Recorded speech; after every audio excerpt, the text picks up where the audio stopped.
America is a country of open skies, endless roads, and bright city lights. But what about the places where the light never quite reaches? There are stories across this land, hidden in plain sight, waiting to be discovered. In the forests of the Northeast, the deserts of the West, and the forgotten backroads of the South, there are places that hold secrets, places where things happen that can't be explained and shouldn't be. Tonight you'll hear 7 of the most terrifying, real-life horror stories that no one talks about. Stories of people who stumbled upon the unexplainable and the chilling consequences that followed. These aren't your typical ghost stories. They are the kind of tales that make your skin crawl, that make you question everything you thought you knew about the world around you. Are you ready to step into the dark? Because once you hear these stories, they'll follow you home. Footsteps echo behind me, sharp and deliberate, cutting through the hum of Brooklyn's empty streets. My heart lurches, but I keep walking, pretending I don't hear them. It's past midnight, the air heavy with summer heat, and I'm alone, 10 minutes from home. I'm used to late nights, always pushing past my midnight curfew, feeling invincible despite the recent attacks in the neighborhood. But tonight, something feels wrong. A prickle on my neck, like eyes boring into me. I glance back, seeing nothing but shadows under flickering streetlights. The footsteps stop when I do, then start again, closer. My pulse races. Someone's there, watching, following. I quicken my pace, my sneakers slapping the pavement, praying I make it to my building before they catch up. Who's behind me? And what do they want? It's the summer after high school graduation, and I'm buzzing from a night out in Manhattan, watching movies with friends. I'm the only one living in Brooklyn, so I take the train home alone, my earbuds blasting music, my phone glowing as I snap selfies. The city's alive, but my neighborhood feels like a ghost town. The shops shuttered, the streets too quiet. I'm wearing a short dress and a sheer jacket, feeling confident, carefree. The train ride was uneventful, but as I step off at my stop, I notice a figure lingering near the platform exit, hood up, face shadowed. I shake it off. Probably just a late-night commuter, but now those footsteps dog my every move, and that figure feels less like a coincidence. I turn onto my street, the brownstone apartments looming ahead. My building's just 2 blocks away, its iron gate a beacon of safety. The footsteps grow louder, more urgent, matching my rhythm. I pull out my earbuds, the music fading, and the world sharpens. Crickets, distant cars, and those relentless steps. My phone slips into my pocket, my hands trembling. I risk another glance, catching a glimpse of a man, young, maybe early 20s, in a gray hoodie, his face half hidden.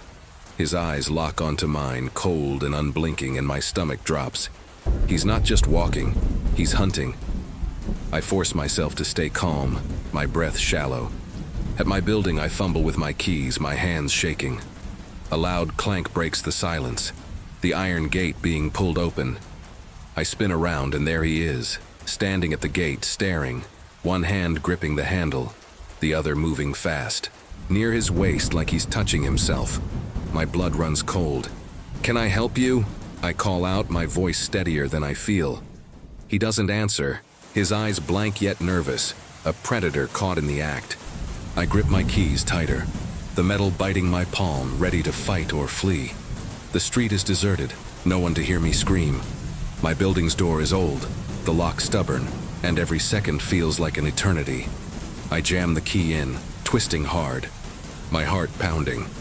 The man takes a step forward, his hand still moving, his gaze never wavering. I want to scream, but fear chokes me. I think of the news, attacks in the area, women targeted at night. Was he waiting at the station, picking me out? My mind races, but I focus, pushing the door open just as his footsteps quicken. I slip inside, slamming it shut, and run up the stairs, not daring to look back. I sprint up the stairs, my breath ragged. The doors slam, echoing in the narrow hallway. My legs burn, but I don't stop, driven by the image of that man's eyes, cold, predatory, locked on me. I scream for my dad, my voice cracking, not pausing to check if the door locked behind me. The stairs seem endless, each step a battle against panic. I glance back, and through the glass panel I see his face pressed against it, eyes blazing with fury. My heart lurches. He's right there, inches away, only a thin door between us. I stumble, catching the railing, and keep running, my keys jangling in my hand. My apartment's on the 3rd floor, and I pray my dad hears me before the man breaks through. The hallway is dim, the fluorescent lights flickering, casting jagged shadows. I reach our door, fumbling with the lock, my hands slick with sweat. The dogs inside bark, their growls a lifeline, but I'm not safe yet. I twist the key, the lock clicking, and burst inside, slamming the door shut. "Dad!" I yell, my voice hoarse. He stumbles out of his room, bleary-eyed, a baseball bat, hand. "What's wrong?" he asks, seeing my pale face. I can barely speak, gasping, "Someone followed me. He's outside." Dad's eyes harden and he heads downstairs, bat raised, while I collapse against the wall, my body shaking. Mom appears, wrapping me in a blanket, her voice soothing but urgent. "You're okay, Sophie," she says, but I'm not. The image of that man's face pressed against the glass burns in my mind. Dad returns, his jaw tight. "No one's there," he says. "The gate's open, but he's gone." My stomach twists. Gone where? Is he hiding? Waiting? I tell them everything. The footsteps, the hoodie, his hand moving near his waist. Mom's face pales, and she grabs her phone, dialing 911. The police arrive, 2 officers taking my statement, asking me to describe him. I do, but they say they'll patrol and a detective will follow up. They never do. I sit on the couch, the blanket tight around. Me replaying the night? I'd felt so alive earlier, high on freedom, oblivious to the danger. The news had warned of attacks, women grabbed near subways, some never seen again. I'd ignored it, thinking it couldn't happen to me. But that man chose me, followed me from the station, his steps deliberate. Was it random, or had he been watching longer? I remember a shadow at the platform, the same hoodie maybe. My skin crawls. Did I miss earlier signs too, caught up in my music, my selfies? Mom makes tea, her hands trembling. "You can't go out alone like that anymore," she says. I nod, but the words feel hollow. I'm not a kid, but tonight I feel like one, small and vulnerable. Dad checks the locks, his bat by the door. The dogs settle, but I can't. I keep seeing his eyes, that furious glare, like I'd stolen something from him. What did he want? To scare me? Hurt me? Worse? I pull out my phone, scrolling local news. Another attack last week, a block away, a woman my age. No arrests. My chest tightens. He's still out there, and I'm not sure I'm safe. I can't sleep. The man's eyes haunting me, his furious glare etched into my mind. The apartment feels like a fortress, but it's not enough. I keep my phone close, checking the locks. Every hour. Morning comes, gray and heavy, and I'm exhausted, my nerves frayed. Mom insists I stay home, but I need answers. Who was he? Why me? I scroll through local forums, finding posts about attacks in Brooklyn. Women followed, some assaulted. No suspects caught. One post mentions a man in a gray hoodie, seen near my station last month. My heart races. Was it him? Stalking the area? Picking targets? I need to know, even if it means facing the fear head on. I call my friend Mia, who lives nearby and knows the neighborhood's pulse. "Sophie, you're lucky," she says, her voice tight. "There's been weird stuff around. Here, a guy was creeping near my building last week, same vibe. Hoodie, sketchy." She sends me a blurry photo from her security app. A figure in a gray hoodie, face shadowed. It's too grainy to be sure, but my stomach knots.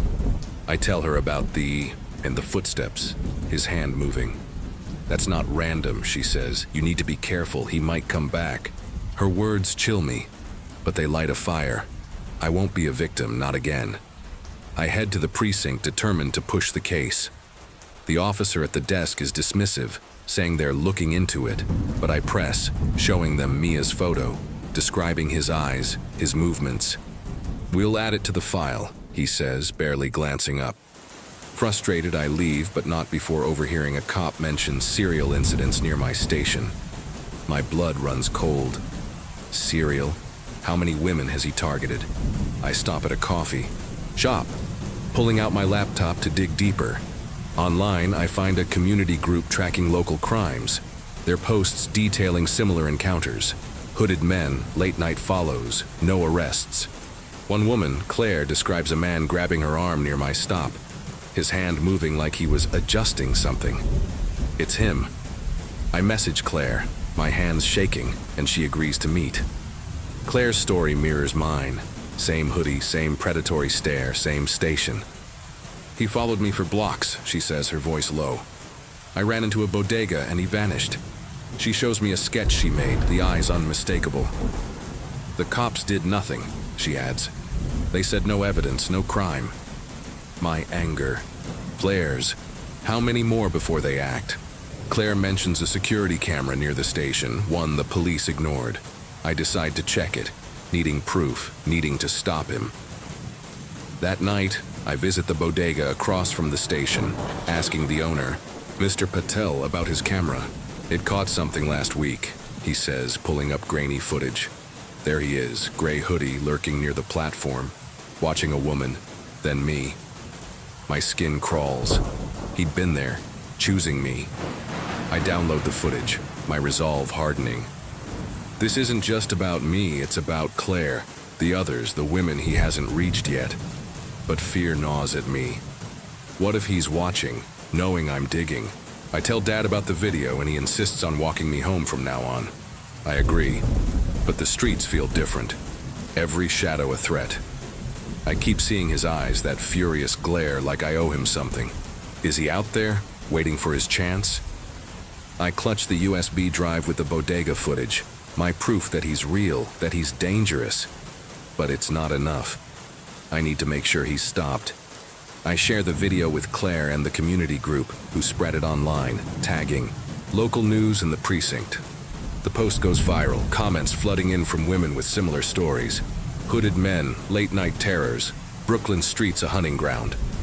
My phone buzzes with tips, one from a woman named Tara. Saw him last night near Fulton Street, same hoodie. My heart races. He's still active, still stalking. I tell Dad, and he insists on checking the area with me, his bat tucked under his jacket.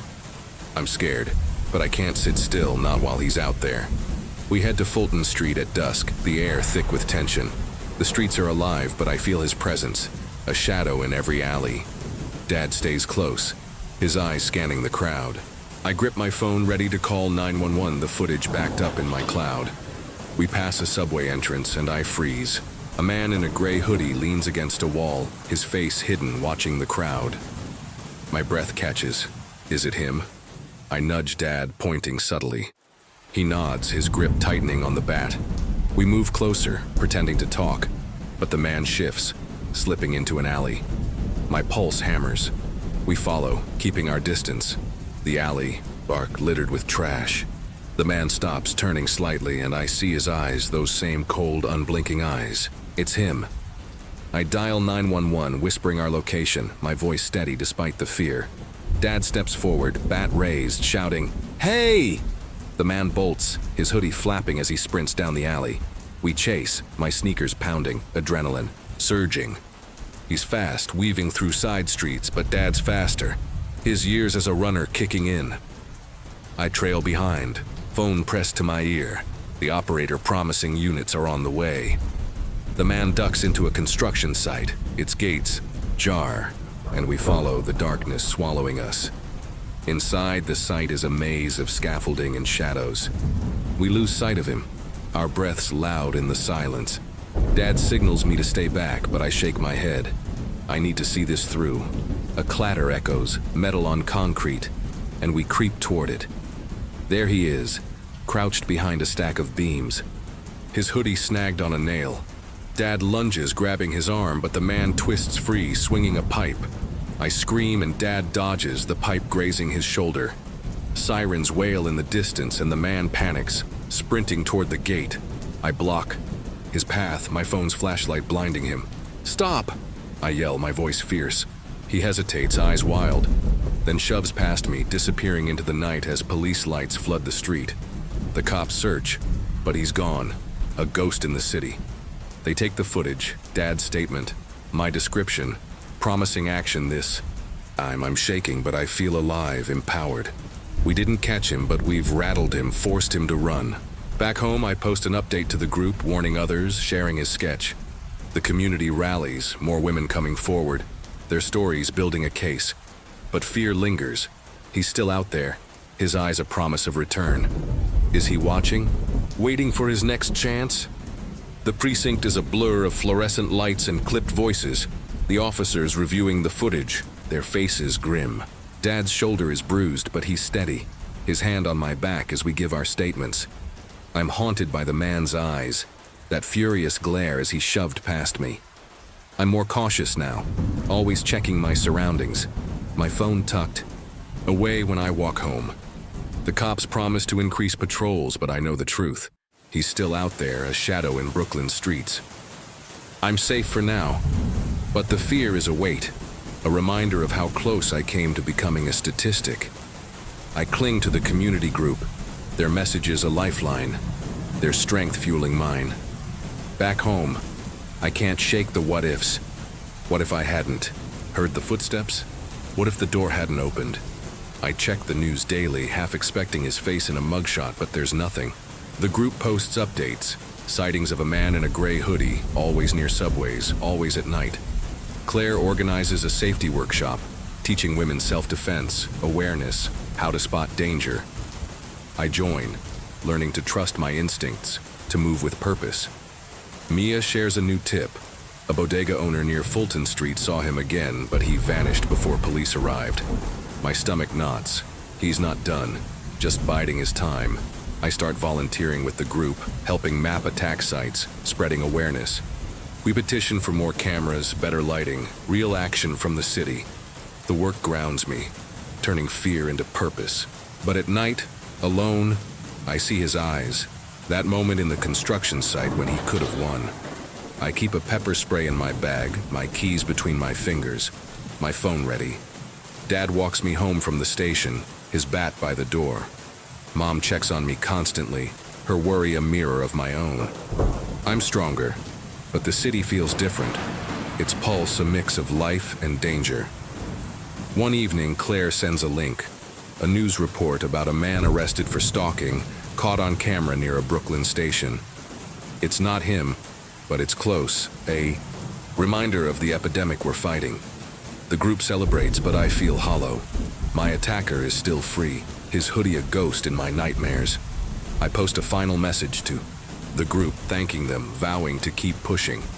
The responses flood in, a chorus of resilience, and I feel a spark of hope. We're not just victims, we're survivors, building a net to catch predators like him. This isn't just my story, it's a warning carved in my bones.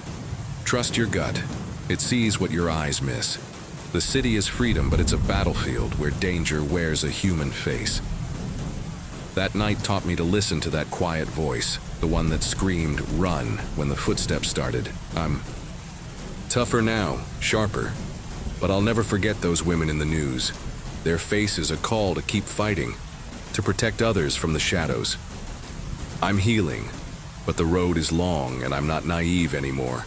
A question gnaws at me in the dark. Is he still out there, his eyes scanning for the next target? Are there others, hiding in hoodies, thriving on fear? I escaped, but Brooklyn is vast, and the night hides countless threats. How many are walking home tonight, unaware of the footsteps behind them? Will you ignore the prickle on your neck, or turn, ready to fight, knowing what's waiting in the silence? He was there again last night, standing in my driveway, staring at my front door. My name's Claire, and for weeks, a strange man has been lurking around my house. His shadow caught on my security camera like a ghost that won't leave. The footage shows him pacing, watching, sometimes touching the door. But the police say there's nothing they can do. No crime, no evidence, just a creepy guy. I'm not imagining this. He's real, and he's getting bolder. Last night, The camera caught him holding something, a knife glinting under the porch light. My heart stopped. Who is he? Why me, and why won't he stop? I'm not safe in my own home anymore, and no one believes me. But I've got proof, and I'm not waiting for him to make his move. This is my story, and it's far from over. I live alone in a quiet suburb outside Seattle, a place where neighbors wave and kids ride bikes. It's supposed to be safe.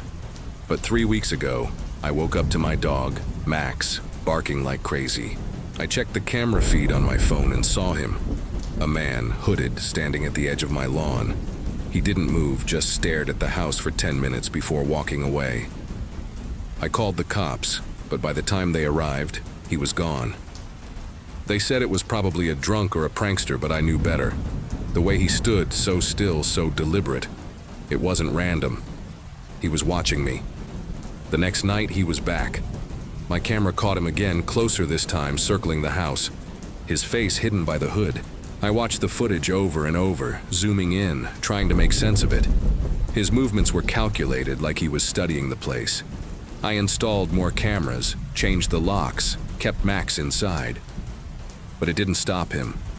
He came back, night after night, each time a little closer, a little braver. The police took my reports, but they couldn't do anything. No clear face, no crime committed. I felt like I was screaming into a void. My friends said I was paranoid, but they didn't see what I saw. The way he lingered, the way he seemed. To know I was watching, I started losing sleep, jumping at every noise, checking the cameras obsessively. Last week, I found a cigarette butt in my driveway, still warm. The brand I'd seen him smoking in the footage. It was like he wanted me to know he was there. I kept it in a Ziploc bag, hoping it was evidence, but the cops just shrugged. Could be anyone's, they said. I wasn't giving up. I set up a motion sensor, started a log of his visits, and dug into the footage for clues. Something about this man wasn't right, and I was going to find out what. If the police wouldn't help, I'd protect myself. But every night as I watched those glowing eyes on my screen, I wondered, what does he want? And how far will he go? Stick with me, because what I found on that camera will chill you to the bone. The stranger's visits became my nightmare. He kept showing up night after night, caught on my cameras, each appearance more brazen. At first, he'd stand at the edge of my property, a dark silhouette against the streetlights. Then he moved closer, pacing my driveway, his boots crunching. Gravel loud enough to wake Max. The footage showed him testing my windows, running his fingers along the frames like he was looking for a way in. I'd watch the recordings in the morning, my stomach twisting, knowing he'd been there while I slept.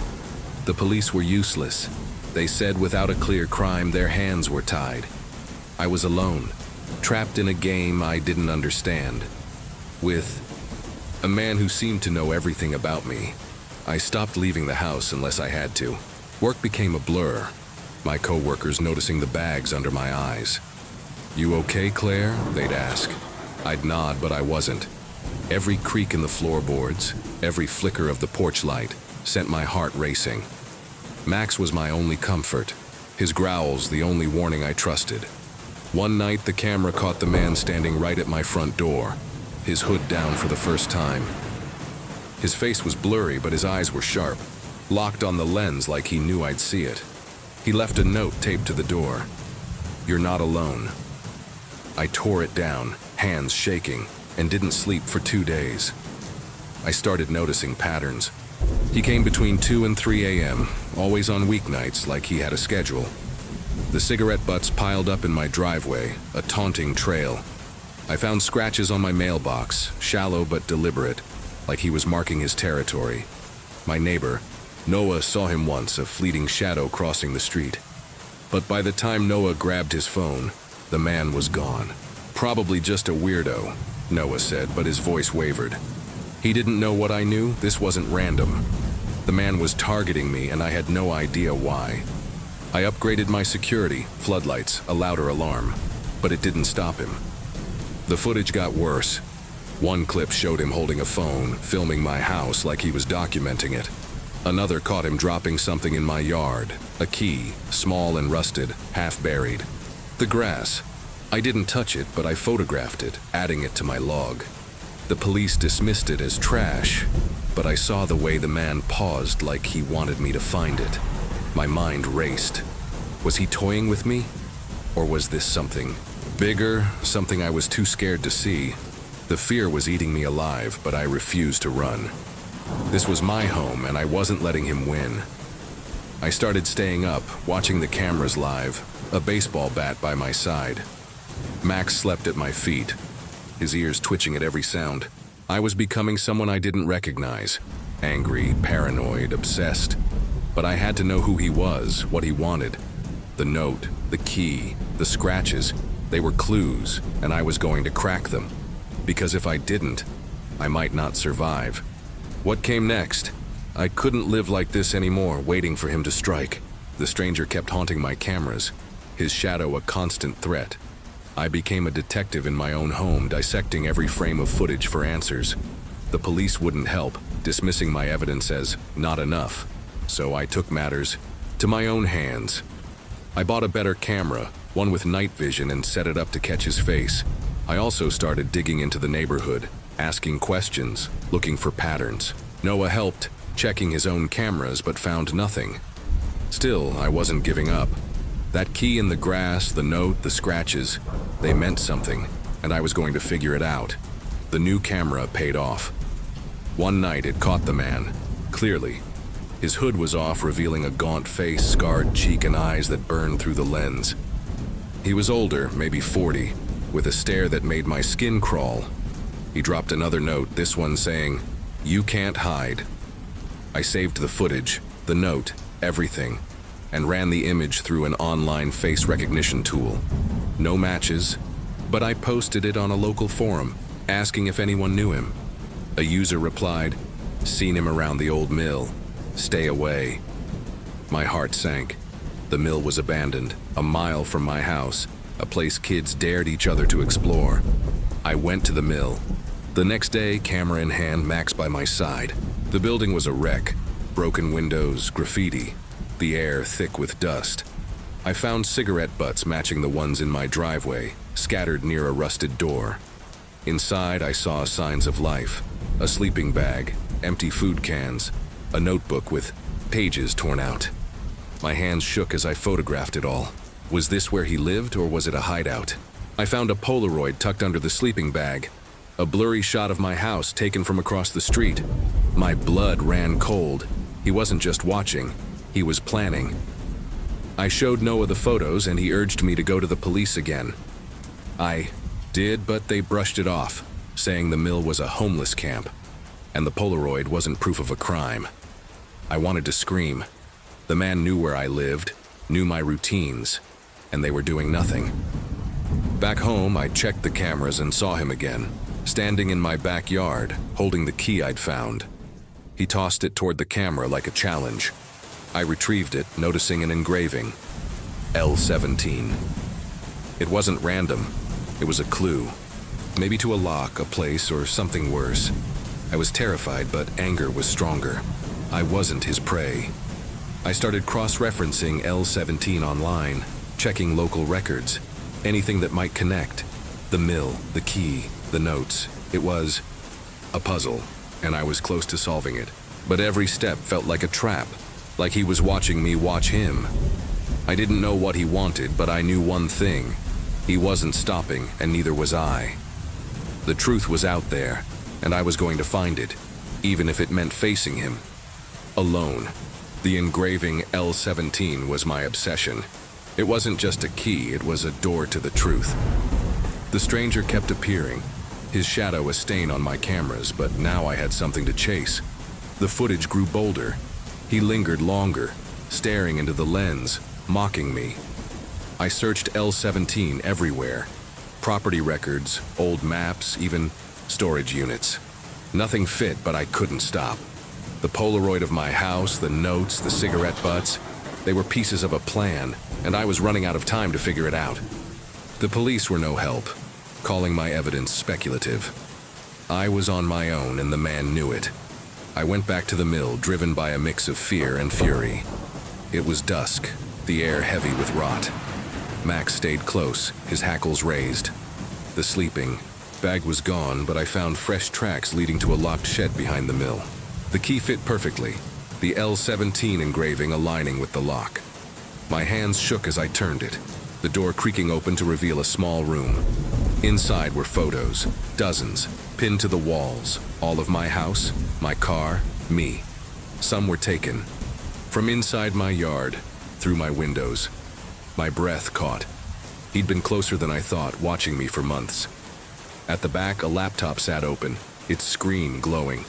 I clicked through files, my heart pounding. They were logs, dates, times, notes about my routines. Leaves for work at 7:30, dog barks at 2 a.m., lights off by 11. There was a folder labeled Others, with photos of other houses, other people, some crossed out. My stomach churned. I wasn't his only target. I copied the files to a USB drive, but before I could leave, I heard boots outside. It was him, his silhouette filling the doorway, the knife from the footage in his hand. "You shouldn't be here," he growled, his voice low, familiar, like I'd heard it before. I grabbed the laptop and ran, Max barking wildly, his teeth snapping at the man's legs. I made it to my car, tires screeching as I sped away, the man's eyes burning in my rear view. I drove straight to the police, slamming the laptop on their desk, screaming about the photos, the logs. They took it seriously this time, but they couldn't act fast enough. By the time they raided the mill, it was empty. Photos, laptop, everything gone. The man had vanished, like he'd known I was coming. I was safe for now, but the logs haunted me. He knew everything about me, and he wasn't done. Back home, I checked the cameras, my hands shaking. The footage was blank, like he'd hacked the system. But I had the USB drive, proof he was real, proof I wasn't crazy. I moved the key, the notes, everything to a safe, but I couldn't shake the feeling he was still out there watching. I'd survived, but for how long? He was planning something, and I was still part of it. I had to find him before he found me. I thought I'd won, but I was wrong. The stranger was gone, but his shadow lingered. The USB drive was my lifeline, proof of his obsession, but the cameras stayed silent, no trace of him since the mill. The police couldn't find him. Search turning up nothing. No name, no record, just an empty shed and my word. I moved in with Noah for a while, too scared to stay home, but even his house felt exposed. Every night I checked the USB, replaying the logs, the photos, searching for clues. The Others folder haunted me. Those crossed out faces. People, like me, maybe gone, maybe worse. Who was he? And why was I still alive? I went back to my house, needing answers. The cigarette butts were gone, the scratches on my mailbox painted over, like he'd erased himself. But the key, L17, sat in my safe, a reminder he was real. I dug deeper, posting on forums, contacting private investigators, but no one knew him. One PI suggested he was a drifter, someone who stalked for control, not theft. "They don't stop," he warned. "They wait." My blood ran cold. Was he waiting now? Watching from somewhere I couldn't see? Then last week it happened. A new note slipped under my door. No camera footage to show how it got there. It said, "You kept my key." My heart stopped. He knew I had it. Knew I'd been digging. I checked the cameras. Nothing. I called the police, but they were useless, saying it was just a note. I wasn't safe. Not here. Not anywhere. I started noticing things. A car idling down the street. A shadow moving too fast. Max growling at nothing. He was back, or he'd never left, playing a game I couldn't win. I thought about running, leaving Seattle, starting over. But running felt like letting him win. I kept the USB, the notes, the key locked away, my only weapons. I installed new cameras, got a gun, trained Max to stay alert. I wasn't his victim anymore. I was his hunter. But every night, as I checked the locks, I felt him out there watching, waiting for me to slip. The log said he knew my routines, my life. If he came back, I'd be ready, but at what cost? I wasn't living. I was surviving. This isn't just my story. It's a warning. There are people out there. Shadows in the dark, watching when you think you're safe. Trust your instincts, your cameras, your gut. If you see someone who doesn't belong, don't wait for the police. Dig, fight, protect yourself because they won't stop. I don't know if he's gone or just biding his time, but I'm not waiting to find out. If you hear about a woman fighting back, cameras catching a stranger's face, that's me. Or what's left of me. I still wonder, who was he? And who's next? The grainy footage flickered on my laptop, a timestamp glowing in the corner. 3:17 a.m. I froze, my breath catching as a shape moved across the screen. Not human, not animal, but something else, its edges blurred, its eyes glinting like coins. The dark. I'd installed the security camera to catch a stalker, but what I found was far worse. My name is Nora, and for weeks, I'd felt like someone, or something, was watching me, lurking just beyond the light. This is the story of how my quiet suburban home became a battleground, where shadows moved on their own, and the truth was more terrifying than I could imagine. What was out there? And why did it feel like it knew my name? I'd moved to this small, Ohio town a year ago, seeking a fresh start after a stressful job in the city. My house was a modest 2-bedroom, tucked at the end of a cul-de-sac, its backyard bordering a dense patch of woods. At first it was perfect. Quiet neighbors, chirping birds, a place to heal. But 3 months ago, the unease began. It started with small things, a rustling in the bushes at night, footprints in the mud that didn't match any shoes I owned. I'd wake to the feeling of being watched, my skin prickling as if eyes were pressed against the windows. I told myself it was paranoia, a trick of the mind. But the signs kept coming. One night, I heard a faint tapping on the back door, rhythmic, deliberate. I grabbed a flashlight, my heart pounding, and scanned the yard. Nothing, just the woods, their branches swaying in the wind. But the next morning, I found scratches on the doorframe, shallow but precise, like claw marks. I called the police, but they found no evidence of a break-in. Probably a raccoon, the officer said. But his eyes lingered on the marks, uncertain. I wasn't convinced. Raccoons don't tap. Raccoons don't leave footprints the size of a man's. I confided in my neighbor, Mrs. Ellis, a retired teacher who'd lived on the street for decades. She frowned, her voice low. "Those woods have always been strange," she said. "Folks used to say they saw lights out there, shapes moving. Never stay out after dark, Nora." Her words stuck with me, a warning I couldn't shake. I started, keeping the curtains drawn, the doors locked. But the feeling of being watched grew stronger. At night I'd lie awake, listening for that tapping, my phone clutched like a lifeline. The incidents escalated. One evening I found my trash cans overturned, the contents scattered across the driveway. Among the mess was a torn photo of me, taken at a local cafe weeks earlier. Someone had been close enough to snap it, and close enough to leave it as a message. My stomach churned.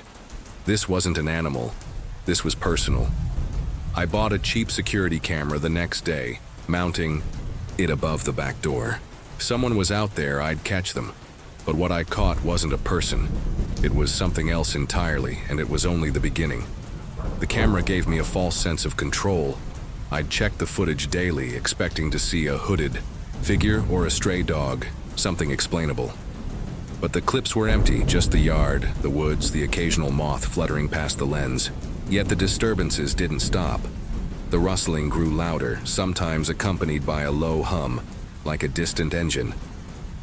I'd stand at the window, peering into the dark, but saw nothing. Then came the lights. One night I noticed a faint glow, flickering in the woods, pulsing like a heartbeat. It wasn't a flashlight or a car, too erratic, too alive. I watched, mesmerized, until it vanished, leaving only darkness and a chill that seeped into my bones. I started documenting everything. I kept a journal, noting every sound, every light. Every moment I felt that presence. The journal became my anchor, a way to prove I wasn't losing my mind. I wrote, October 12th, 2 a.m. Humming again, lights in the woods, no source. I Showed the entries to Mrs. Ellis, hoping for answers. She shook her head, her face pale. "You need to be careful, Nora. Those woods don't like being watched." She told me about a hiker who disappeared in the 1980s, his camera found, with photos of strange glowing orbs. The story unnerved me, but I couldn't stop. I needed to know what was out there. The camera caught its first anomaly a week later. I was reviewing footage when I saw it. A flash of light, brief but intense, illuminating the edge of the woods. I rewound, slowing the clip. The light wasn't static. It moved, darting between trees as if searching for something. My pulse quickened. I zoomed in, but the image was too grainy, the light too fleeting. Was it a drone? A prank? Or something else? I upgraded the camera, adding night vision and motion alerts. If it came back, I'd be ready. But the house had other plans. The disturbances spread indoors. Lights in the house began to flicker even during the day, casting eerie shadows that seemed to shift when I wasn't looking. The kitchen bulb would buzz, then dim, as if something was draining its power. One night I woke to my bedside lamp flashing on and off, though it was unplugged. I yanked the cord from the wall, my hands shaking, but the flickering stopped only when I left the room. I called an electrician who found nothing wrong with the wiring. "Old houses," he shrugged, but I saw the unease in his eyes. This wasn't electrical. This was intentional.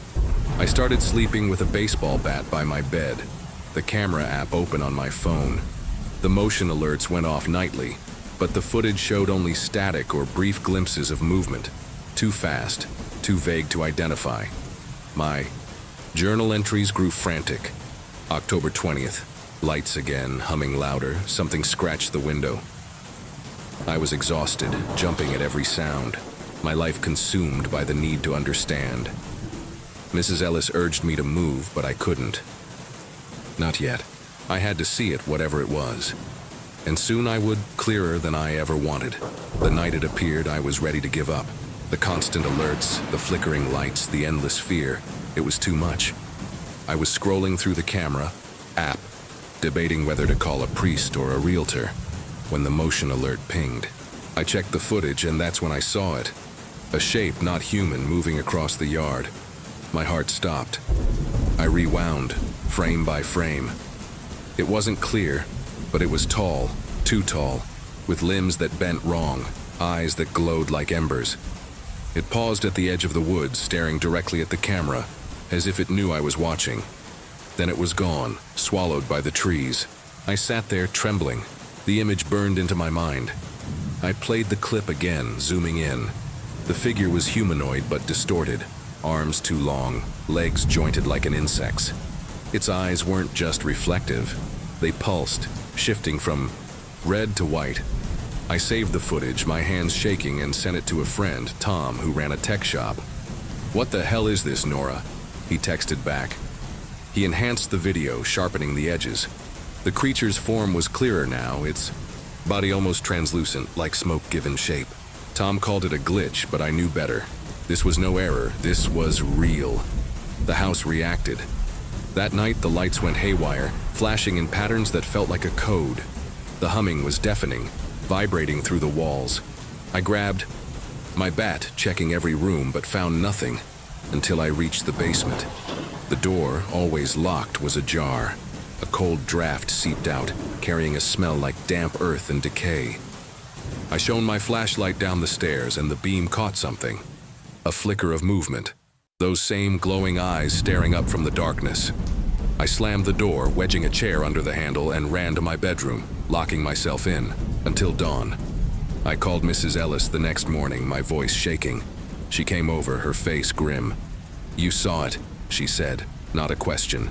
She told me the woods were a thin place, where the veil between worlds was weak. The creature, whatever it was, wasn't human. It was something older, tied to the land. She'd seen it once, years ago, a shadow that followed her home. "It doesn't want your house, Nora," she said. "It wants you." Her words were a gut punch. I wasn't just being watched, I was being hunted. I couldn't stay in the house that night. I packed a bag, drove to a motel, and spent hours replaying the footage, searching online for answers. Forums mentioned similar sightings, Creatures in woods, glowing eyes, lights that moved. Some called them spirits, others cryptids. One post stood out. A hunter claiming he'd shot at a shadow thing in those woods, only for his bullets to pass through. He never hunted again. I didn't know what to believe, but I knew one thing. I couldn't ignore it anymore. I had to act, or it would never stop. The motel was a temporary refuge, but I couldn't run forever. I needed to protect myself, to reclaim my life from whatever stalked me. I called Tom, asking him to install more cameras, inside and out. "You sure about this, Nora?" he asked, but he agreed, setting up motion sensors and floodlights. I also contacted a local historian, Dr. Patel, who'd studied the town's folklore. He met me at a cafe, his eyes narrowing as I showed him the footage. "This land was sacred to the Shawnee," he said. "They spoke of guardians, entities that protect the woods but punish intruders. You may have disturbed it."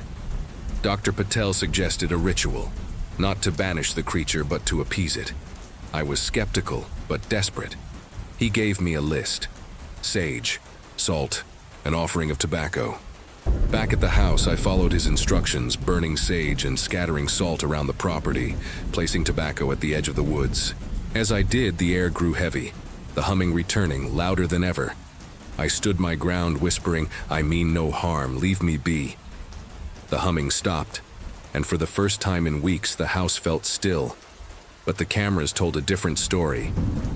That night, the footage showed the creature. Again, closer this time, its form clearer. It stood at my back door, its eyes locked on the camera, unmoving for 10 minutes before vanishing. I watched, horrified, as the floodlights flickered, casting its shadow across the yard. But it didn't enter. It just watched, as if testing me. Dr. Patel called it a warning. "It's giving you a chance to leave. Take it." I didn't want to run, but I couldn't fight something I didn't understand. I listed the house for sale the next day, moving in with Mrs. Ellis until it sold. The house sold quickly to a young couple who laughed off my warnings. I didn't push. Some truths you have to learn for yourself. I never went back, but I still check the footage sometimes, wondering if it's still out there. I'm in a new apartment now, far from those woods, but I keep cameras up just in case. The lights don't flicker anymore, but I'll never forget those eyes. They taught me to trust my fear, to act when the world feels wrong. If you feel watched, if your home doesn't feel like yours, don't wait. Check the shadows, check the footage, and if you see those eyes, run before it's too late. I woke to a sound that didn't belong. A sharp metallic clatter, like coins spilling on concrete, echoing from the back of my house. It was 3 a.m., and I lived alone. My heart thudded as I realized the noise came from the laundry room, where the door was always locked. I crept down the hall, flashlight in hand, and found the door ajar, swaying slightly in the dark. I live alone. No pets, no roommates. So who or what opened it? My name is Ava, and that night marked the beginning of a haunting that turned my home into a maze of fear. Something was watching me, and it wasn't human. This is the story of the noises in the night and the terror that followed. I'd moved to this cozy ranch-style house in a quiet Colorado suburb 6 months ago, hoping for peace after a chaotic year. The house was small, with a laundry room tucked off the kitchen, its concrete floor and single bulb giving it a cold, utilitarian feel. At first, it was my sanctuary. Hardwood floors, big windows, a backyard with wildflowers. But a month ago, the calm shattered. It started with a feeling, like eyes on the back of my neck, especially at night. I'd catch myself glancing over my shoulder, checking the locks twice even though the neighborhood was safe. I blamed stress, maybe a touch of paranoia, but the feeling grew, heavy and unshakable. The first real incident came 2 weeks before that clattering night. I was watching TV when I heard a faint scraping, like something dragging across the laundry room floor. I checked, but the room was empty, the washer and dryer silent. The next morning, I found a single sock on the floor, one I hadn't worn, in months, folded neatly in the center of the room. I laughed it off, maybe I'd dropped it, but the unease lingered. I started avoiding the laundry room at night, washing clothes in the daytime, the door firmly shut. My friend Lucas, a bartender with a knack for fixing things, noticed my jumpiness. "You okay, Ava?" he asked over coffee. I told him about the noises, the sock, the feeling of being watched. He suggested a motion sensor light for the backyard, thinking it might be animals. I installed one, but it only made things worse. The light would flare at 2 a.m., illuminating nothing but grass and shadows. Yet the feeling of eyes never left. I'd stand at the kitchen window staring into the dark, convinced something stared back. The clattering night changed everything. After finding the door ajar, I searched the laundry room, my flashlight beam shaking. Nothing was out of place. No spilled coins, no signs of a break-in. But the air felt wrong, thick, like it was pressing against me. I locked the door, wedged a chair under the handle, and barely slept. The next day I called Lucas, my voice shaky. "Something's in my house," I said. He came over, checking the locks, the windows, even the attic. "Maybe it's pipes," he said, but his eyes darted to the laundry room, uneasy. I knew it. Wasn't pipes. It was something else, and it was getting closer. The noises didn't stop, they multiplied. Every night I'd hear it. A clatter, a scrape, sometimes a low thump, always from the laundry room. I'd lie in bed, gripping my phone, too scared to check. I'd search the room the next morning, but there was nothing. No footprints, no marks. Just that oppressive feeling of being watched. I started keeping a journal, logging every sound, every moment of dread. November 3rd, 1:47 a.m. Scraping again, like metal on concrete. Door locked, but I heard it move. Writing it down made it real, but it didn't make it less terrifying. Upgraded my defenses. Lucas helped me install a deadbolt on the laundry room door, and a cheap security camera in the kitchen, angled to catch the entrance. "If it's a person, we'll see them," he said. I nodded, but I wasn't sure it was a person. The camera caught nothing at first, just hours of empty footage. But the noises grew bolder. Clatters turned to bangs, scrapes to something like footsteps, pacing just beyond the door. I'd watch the live feed, my heart in my throat, but the screen showed only darkness.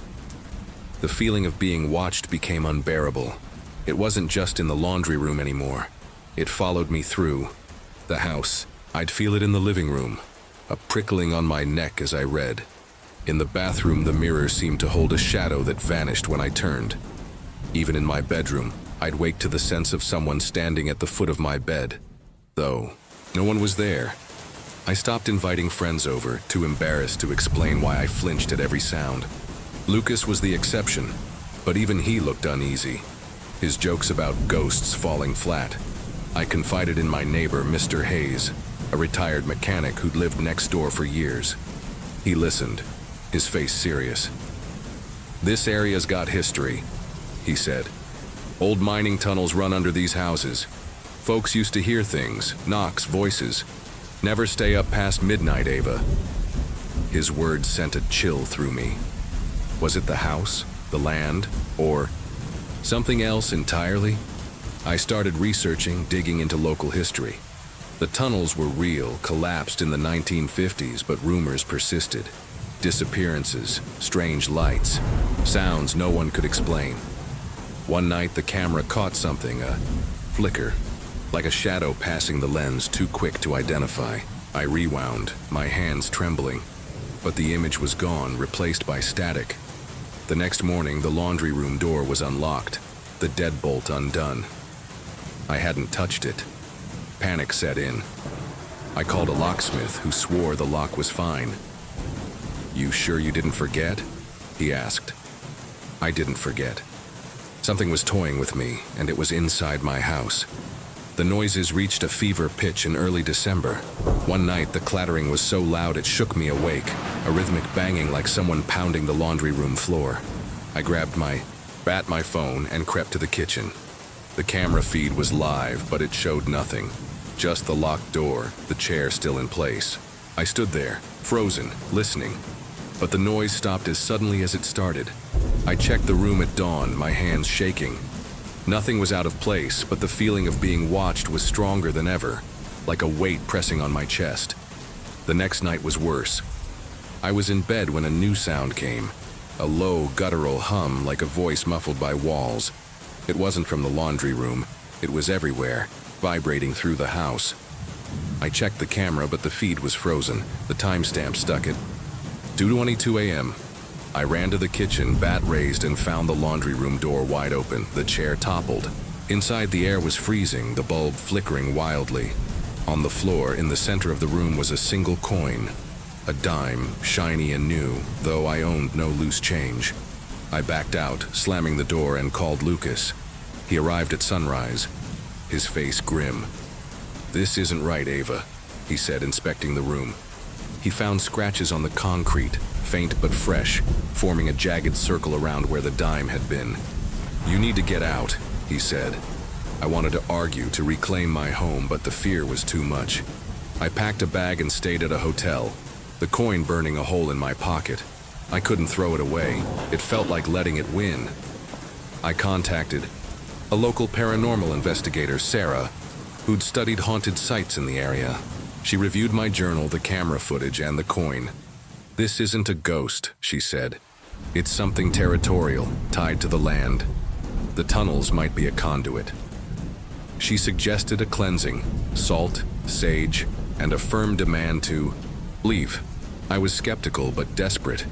Back at the house, we performed the ritual, Sarah chanting while I poured salt across the laundry room threshold. The humming returned, louder, angrier, but it faded as we finished. The house felt lighter, but I didn't trust it. The final incident came a week later. I was reviewing old footage when I saw it. A shape in the laundry room, caught for a split second before the feed cut. It was humanoid, crouched, its eyes glinting like the coin. I froze, my blood cold. The camera hadn't alerted me. It had been there, inside, and I hadn't known. I couldn't stay. The house wasn't mine anymore. It belonged to whatever lurked in the laundry room. I listed it for sale, moving in with Lucas until it sold. I never went back to check the laundry room alone, but I still feel those eyes sometimes, even in my new apartment. The house sold to a family who dismissed my warnings, their laughter echoing as they signed the papers. I didn't push. Some lessons you learn the hard way. The noises stopped when I left, but the feeling of being watched lingers, a reminder of those nights. I keep the coin in a locked box, a relic of the terror I survived. Sarah's words stuck with me. "It's not gone, Ava. It's waiting." I don't know if she's right, but I'm vigilant now. I check my locks, keep a camera in my new place, and never ignore a strange sound. I'll never forget that clatter, that door ajar, that presence. It taught me to trust my fear, to act when the world feels wrong. I shared my story with Lucas, Sarah, even Mr. Hayes, who nodded like he'd heard it before. "Those tunnels hold secrets," he said. I researched more, finding stories of miners hearing voices, seeing shadows that moved without light. The land under my house was alive, and I'd crossed its path. I don't know what it was, spirit, entity, or something else, but I know it saw me, and I saw it. To anyone hearing noises in the night, don't dismiss them. Check the doors, the shadows, the places you avoid. Document everything. Sounds, feelings, moments that don't add up. Tell someone even if they don't believe you. Your fear is a signal, not a flaw. If your home feels like it's watching, it might be. Get out before it claims you. I'm safe now, but I carry the echoes of those nights. A reminder that some things don't need a face to haunt you. Trust your instincts, they're louder than any clatter. I can still hear his laugh echoing in my nightmares. My name's Sarah, and last summer, while traveling through a small town in Italy, a strange man approached me. His smile too wide, his eyes too wild. He grabbed my arm, laughed like it was a joke, and kept following me. His cackle cutting through the cobblestone streets. It wasn't just creepy, it was paralyzing, a fear that clawed at my soul. That laugh, that touch, it haunted me, turning my dream trip into a descent, into dread. He wasn't just a local eccentric. He was something else, something dangerous. I tried to escape, but he was always there, watching, waiting. I'm back home now, but his laugh follows me, a reminder that some encounters leave scars you can't see. This is my story, and it's not what you think. I'd saved for years to backpack through Europe, chasing postcard-perfect towns and sunlit cafes. Montepulciano was my favorite stop. Hilltop views, warm wine, and streets that felt like history. I was 25, traveling alone, fearless, or so I thought. That first night I was sketching in the town square when he appeared. A man, maybe 50, in a worn jacket, his hair greasy, his smile unnerving. He came too close, his hand brushing my shoulder, his laugh loud and sharp like glass breaking. I pulled away, heart racing, but he followed, matching my steps, his eyes locked on me. I ducked into a cafe thinking he'd leave, but he waited. Outside, still laughing, still watching. The locals noticed but didn't help. Just a drunk, a waiter said, shrugging. I wasn't convinced. His laugh wasn't drunken. It was deliberate, like he was enjoying my fear. I switched hostels the next day, hoping to lose him. But he was there, outside my new place, leaning against a lamppost, grinning. I called the police, but they spoke little English and did nothing. The fear was overwhelming, a weight I couldn't shake. I stopped exploring, kept my curtains closed, checked the locks obsessively. My trip was supposed to be freedom, but I was a prisoner, trapped by a man who seemed to know my every move. I started documenting everything, photos, videos, notes on my phone. His laugh was always the same, a high-pitched cackle that echoed in my dreams. I noticed details, a tattoo on his wrist, a keychain with a red charm, the way he'd vanish when I got too close to others. He wasn't random. He was hunting me. I had to find out why, who he was before he did something worse. I wasn't just running anymore. I was fighting back, piecing together a puzzle that felt like it could break me. If you think this is just a travel scare, you're wrong. It's about what happens when a stranger picks you, and you can't escape. Stay with me because what I uncovered will make you question every face in the crowd. His laugh was a weapon, slicing through my courage. The stranger kept finding me, his presence a shadow I couldn't shake. He'd appear suddenly, grabbing my wrist, his laugh echoing, a sound that turned heads but froze my heart. Each encounter left me shaken, my sketchbook abandoned, my love for travel replaced by dread. In Montepulciano's narrow alleys, he'd trail me, his footsteps heavy, his cackle bouncing off stone walls. I'd sprint to crowded squares, hoping. Safety in numbers, but he'd linger at the edges, his eyes never leaving me. The fear was a poison, seeping into every moment, turning Italy's beauty into a maze of terror. I tried blending in, wearing a scarf, avoiding eye contact. But he always knew me. One evening at a gelato shop, he sat across from me, uninvited, his smile wide as he laughed, his fingers brushing my hand. "Pretty artist," he said, his voice thick with an accent I couldn't place. I bolted, leaving my gelato melting, his laugh chasing me down the street. I stopped eating out, surviving on hostel snacks. My stomach knotted with anxiety. My friend Mia back home called daily, begging me to leave. "He's dangerous, Sarah," she said. But I couldn't. Something about his persistence felt personal, like he'd chosen me for a reason. The locals started whispering. A shopkeeper called him Il Ridente, the laughing man, saying he'd been around for years, bothering tourists, never caught. "Ignore him," she advised, but her eyes were nervous. I couldn't ignore him. He was outside my hostel at dawn, tossing pebbles at my window, laughing when I peeked out. I filmed it, my hands trembling, but the police dismissed it as harmless. Harmless? His touch, his laugh, his stare, they were anything but. I started seeing him in crowds, his red keychain flashing, his tattoo, a coiled snake, peeking from his sleeve. He was everywhere, or I was losing it. I changed my plans, booking a train to Florence, thinking distance would save me. But at the station, he was there leaning against a pillar, laughing as I boarded. I locked myself in my compartment, heart pounding, checking my videos for proof.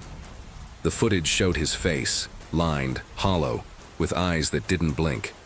I sent it to Mia, who ran it through a search. No hits, she texted, but be careful. Careful wasn't enough. He was playing a game and I was the prize.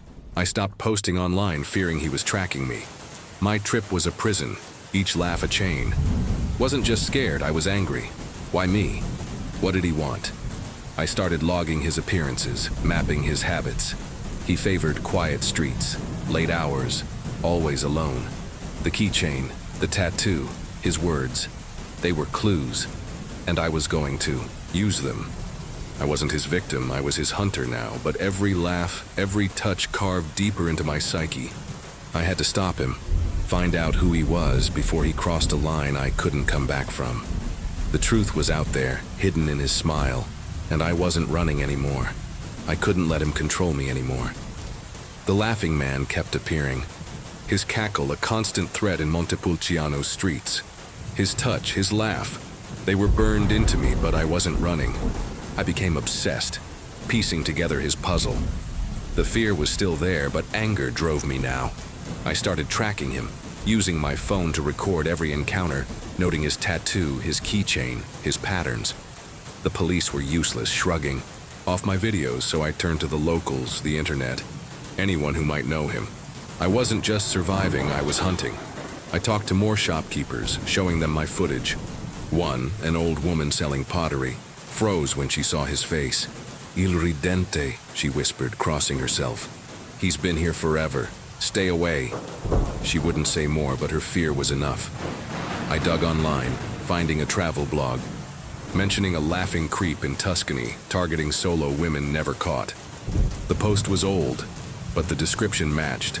Snake tattoo, red keychain, unhinged laugh. My heart raced. He wasn't new. He was a predator, with a history I needed to uncover. I followed his patterns, noticing he avoided busy areas, sticking to alleys at dusk. One night I trailed him, keeping my distance, my phone recording. He stopped at a boarded-up villa, slipping inside through a broken gate. I waited, then crept closer, finding cigarette butts, his brand near the entrance. Inside, I saw signs of life. A sleeping bag, a cracked mirror, a pile of women's trinkets, bracelets, earrings, a scarf like mine. My stomach churned. Was this his trophy collection? I photographed everything, my hands shaking, and found a crumpled photo of a woman young like me, her eyes wide with fear. On the back, in jagged script, she ran. I left, heart pounding, and sent the photos to Mia. She ran the woman's face through a database, no match, but she found a missing persons report from 2 years ago. A tourist in Tuscany last seen, Montepulciano. The connection was thin, but it was enough. Il Ridente wasn't just a stalker. He was dangerous, maybe worse. I went to the police again, showing them the villa, the trinkets, the photo. They searched it, but the place was empty by then, the sleeping bag gone, the trinkets vanished. Kids squat there, they said, dismissing me. I wanted to scream. He was always one step ahead. Back at my hostel, I found a new clue, a keychain, like his red left on my bed. No one had entered my room, or so the staff claimed. My skin crawled. He was taunting me, leaving breadcrumbs to keep me in his game. I kept it, adding it to my evidence, but the fear was back, stronger now. I was getting closer, but so was he. His laugh echoed in my head, louder, closer, like he was right outside. I had to find him, stop him, before his next move. The villa, the trinkets, the photo, they were pieces of a bigger picture, and I was running out of time to see it. The keychain on my bed was a warning, but I wasn't backing down. Il Ridente kept coming, his laugh a blade in my mind. He'd touch my arm, his cackle chilling me, but now I had proof. Photos, videos, the villa's secrets. The fear was a constant weight, but I was done being prey. I went back to the villa, driven by a need to end this. It was midnight, the town silent, the air thick with mist. I slipped through the gate, my phone recording, heart pounding. The The sleeping bag was back, but something was different. A smell sharp like blood. My flashlight caught it. A fresh stain on the floor, red, wet, not paint. I froze, bile rising. Was this his work? I scanned the room, finding a hidden trapdoor. Under the sleeping bag, its lock rusted but new. My hands shook as I pried it open, revealing a narrow staircase descending into darkness. I shouldn't have gone down, but I did, driven by the woman in the photo, by every tourist he'd terrorized. The air below was damp, the walls scratched with names. Dozens, some crossed out, one fresh. Sarah, my name. My blood ran cold.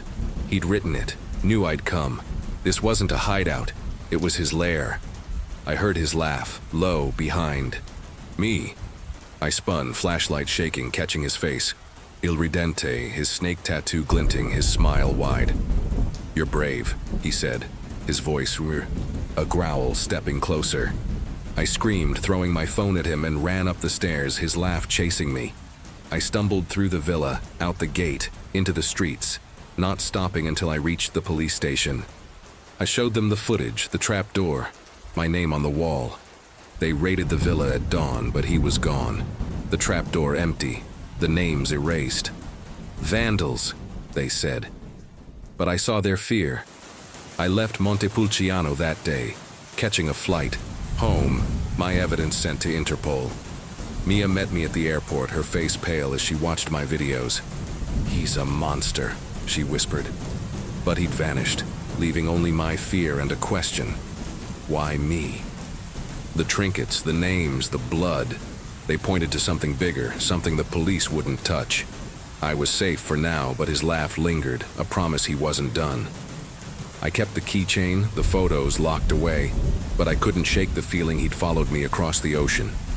I'd escaped, but had I really? He knew my name, and that was enough to keep me awake. I'm home, but I'm not free. Il Ridente's laugh still haunts me, a ghost in my mind. His touch, his cackle.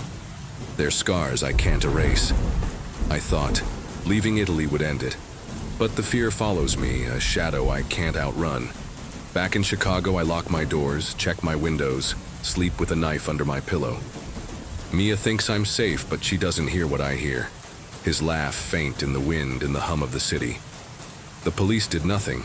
Interpol has my files, but Il Ridente is a phantom, slipping through every net. I'm alive, but for how long? He knew my name, and that's a chain I can't break. I kept digging, joining forums for travelers, sharing my story. Others replied, women mostly from Florence, Rome, Siena, all with tales of a laughing man, a snake tattoo, a red keychain. Some had photos, blurry but familiar, his smile always the same. One woman, Anna, sent me a message. He followed me in 2019. I found a note in my bag. Keep running. I did. My heart sank. He wasn't just a stalker, he was a system, a predator who'd been at this for years, maybe decades. I sent everything to Interpol, but their updates are vague. Under investigation. I'm not holding my breath. I started noticing things. A cigarette butt outside my apartment, the same brand he smoked. A scratch on my mailbox, shallow, like the ones in Montepulciano. Last week, I found a red keychain on my doorstep, identical to his. No one saw who left it, and my building's cameras caught nothing. I called the police, but they were useless, calling it a prank. A prank? He'd crossed an ocean, or someone had, to keep me in his game. I moved, changed my number, but the fear stayed. Every laugh I hear, every stranger's glance feels like him. I'm building a case, connecting with victims, mapping his patterns. Anna and I started a group, sharing stories, photos, anything to track him. We found missing persons reports, women who vanished in towns he frequented, their names eerily like those scratched in his lair. I keep the keychain, the photos locked in a safe, my evidence against a ghost. But I'm not just fighting for me, I'm fighting for them, for the woman in the photo, for every name on that wall. I'm not his victim anymore, I'm his reckoning. This isn't just a travel horror story, it's a warning. The world is full of Il Ridentes, people who see you, choose you, and don't let go. Trust your gut, your fear, your fight. If someone's laugh chills you, if their touch feels wrong, don't wait. Run, dig, survive, because they won't stop. I don't know if he's out there watching or if I'll ever be free. But I'm not waiting for his next laugh. If you hear about a woman chasing a shadow, fighting a ghost, that's me. Or what's left of me. I still wonder, where is he? And who's next? In 1837, I stood alone in a lighthouse on Washington Island. Its walls my only company. I'm William, the first keeper, tasked with guarding the light. But the walls wept. A strange liquid oozed from the stone, defying reason, pooling at my feet. The air grew heavy, whispers echoing in the damp dark. Something was wrong, something beyond explanation, watching me from the shadows. This isn't just a tale of a lonely post. It's the story of a place that breathed, its secrets dripping from every crack. By the end, I fled, haunted by what I couldn't understand. Join me, because this will make you question the walls around you and the whispers they hide. Washington Island, Wisconsin, 1837.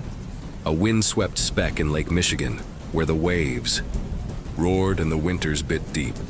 I, William Harper, was the first keeper of its new lighthouse, a sturdy stone tower built to guide ships through treacherous waters. Appointed in December 1837, I took pride in my duty, alone with the light and the endless lake. The lighthouse was my world, its walls a fortress against the storms, but also a prison, isolating me from all but the gulls and the wind. The tower was a marvel, its stone walls thick and well-crafted, or so the inspectors claimed. Yet the house was always damp, a chill that clung to my bones no matter how I stoked the fire. My quarters were simple, a bed, a desk, a logbook, but the solitude was heavy, the silence broken only by the creak of the stairs and the howl of the wind. I'd chosen this life, craving the quiet after years in crowded ports, but the island felt alive, its presence pressing against the walls.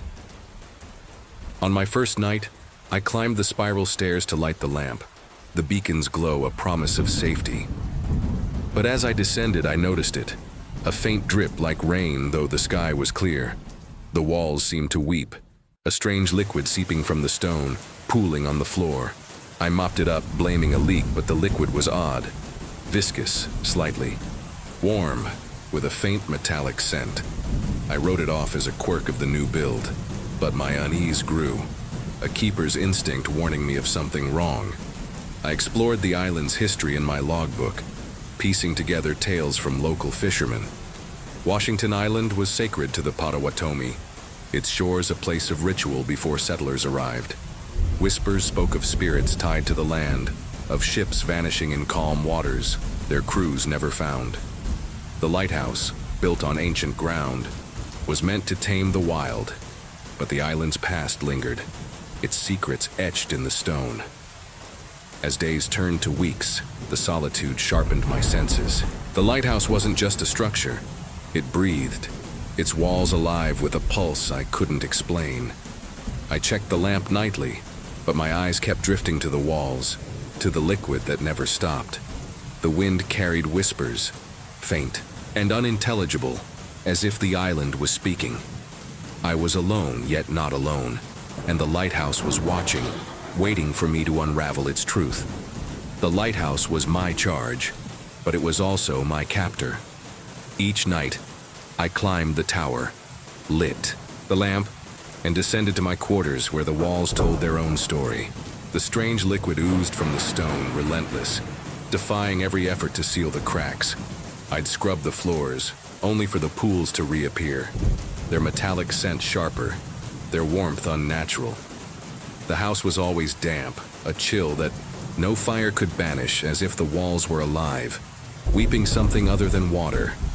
My logbook filled with notes, leaks, cracks, dampness, but no explanation held. The liquid wasn't the only anomaly. At night, the stairs creaked without. Footsteps, the air heavy with whispers that faded when I listened closely. Shadows moved in the corners of my vision, vanishing when I turned.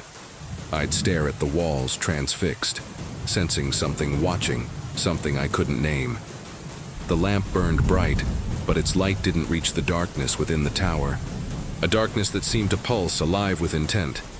I tried to stay rational, a keeper's duty grounding me. I checked the walls, searching for a source, a hidden spring, a fault in the stone, but found nothing.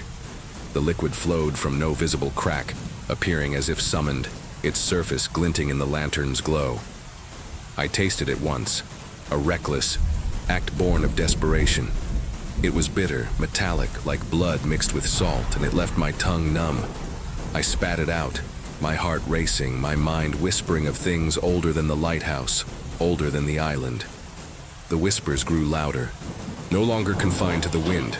At night, as I wrote in my logbook, words formed, faint, unintelligible, but human, as if the walls were speaking. I'd pause, pen trembling, straining to understand, but the voices slipped away, leaving only silence. The lighthouse was no longer a refuge. It was a presence, its secrets dripping from every stone, its gaze unyielding. I slept little, my dreams filled with endless corridors, walls weeping, rivers of that strange liquid, eyes watching from the dark.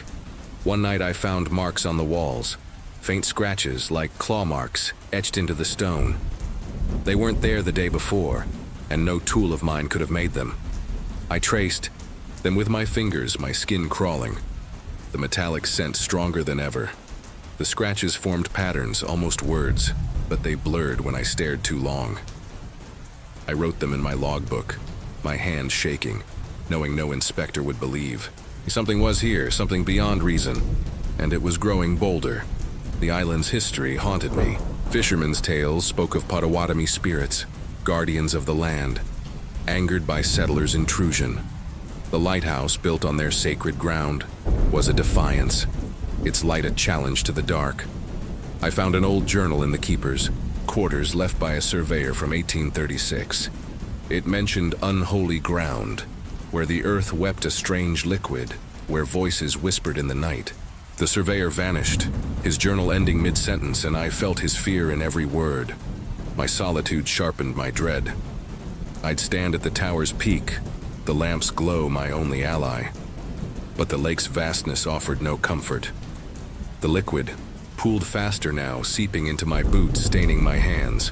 The whispers became voices calling my name. William, soft and insistent, from the walls, the stairs, the dark. I'd shout back, my voice echoing, but no one answered, only the drip, drip of that endless flow. One evening as a storm raged, the liquid changed. It thickened, darker, almost red, pooling in shapes that seemed deliberate. Circles, spirals, like symbols from a forgotten tongue. The voices grew clearer, chanting in a language I didn't know, their tone urgent, angry. I grabbed my lantern, my heart pounding, and followed the sound to the cellar, a place I'd avoided.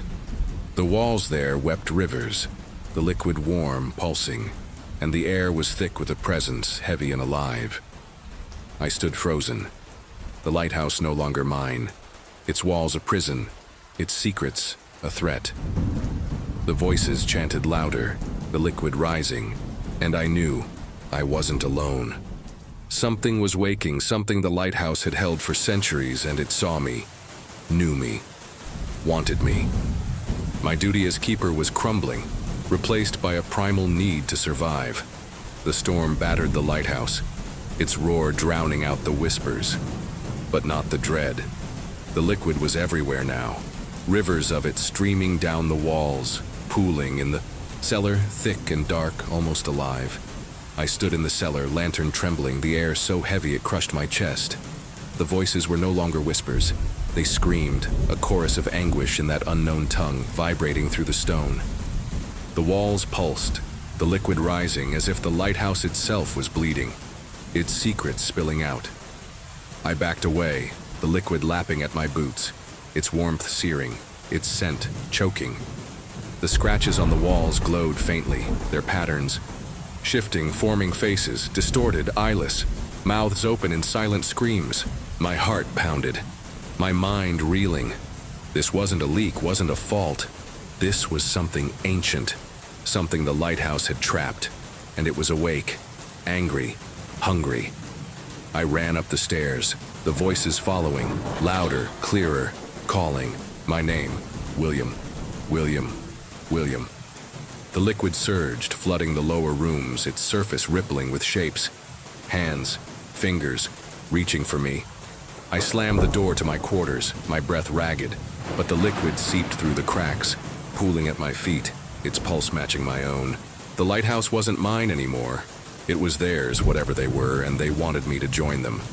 I grabbed my logbook, scribbling what I saw, knowing no one would believe me. The lamp still burned, its light a desperate beacon, but the tower shook, the stone groaning as if ready to collapse. The voices chanted faster, the liquid rising, now knee-deep, warm and thick, pulling at my legs. I waded to the stairs, the faces in the walls watching, their mouths moving, chanting with the voices. My lantern flickered, the light failing, and the darkness pressed in alive, suffocating. I climbed to the tower, the lamp my last hope. The storm raged outside, waves crashing against the island, but the real storm was within. The liquid followed, seeping up the stairs, its flow defying gravity, as if the lighthouse was summoning it. I reached the lamp, its flame steady, but the glass was clouded, streaked with that dark, pulsing liquid. The voices were deafening now, screaming my name, and the faces appeared in the glass, their eyeless gazes boring into me. I fell to my knees, the liquid pooling around me, its warmth burning, its pull relentless. The lighthouse shook, a deep rumble from below, as if the island itself was waking. I knew then, I had to leave or I'd never leave at all. I grabbed my coat, my logbook, and ran, the liquid surging, the voices howling, the faces screaming. The stairs were a river, the liquid grabbing at my ankles, but I fought through, driven by a keeper's will to survive. The door to the outside was heavy, the liquid pooling against it, but I forced it open, the storm's wind slamming into me. I stumbled onto the rocky shore, the lighthouse towering behind, its lamp still burning, a beacon of dread. The voices followed, carried on the wind but fainter, as if bound to the tower. I ran to the dock, the liquid trailing me, but I escaped, rowing to the mainland, the lighthouse's glow fading in the storm. I collapsed on the shore, soaked, shaking, the voices a distant echo. The lighthouse stood silent, its walls still weeping, its secrets safe within. I never returned, my duty abandoned, my soul marked by what I'd seen. The island kept its truth, but I carried its weight, a keeper haunted by the light I'd failed. Back on the mainland, I tried to forget, but the lighthouse haunted me. The liquid scent clung to my skin, the voices echoed in my dreams, the faces stared from every shadow. I burned my logbook, but the words lived in me, a keeper's curse. The walls had wept, the lighthouse had spoken, and I'd barely escaped its grasp. I learned of others, keepers who followed, driven mad by the damp, the whispers, the liquid that never stopped. The island's secrets were older than the lighthouse, tied to the Potawatomi, to the land's ancient wrath. Records spoke of missing sailors, of lights in the fog, of a tower that bled. I never returned, my duty forsaken, my soul marked. The lighthouse still stands, its walls still weeping, its light a warning to those who dare. If you visit Washington Island, stay clear of the tower. Its secrets don't sleep and they know your name. The forest swallowed her whole. One moment, a woman in a gray hoodie was sprinting through the trees of Rock Island, her figure a blur against the dusk. I shouted, thinking she was in trouble, but she vanished. No footsteps, no trace, only a piercing squeal that clawed at the air, like a curse from the woods themselves. My heart hammered.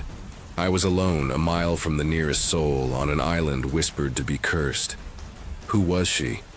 And why did that sound feel like it was calling me? My name is Sam, and this is the story of my first and last trip to Rock Island, where the forest hid something ancient, something with eyes that burned in the dark. It saw me and it wasn't letting go. I'd arrived on Rock Island, Wisconsin in August 2021, chasing solitude after a year of burnout. I took my first and last trip to Rock Island after taking 2 ferry rides. I booked the remote campsite E, which is a backpacking site that is a little over a mile from the dock. The island was a hiker's dream.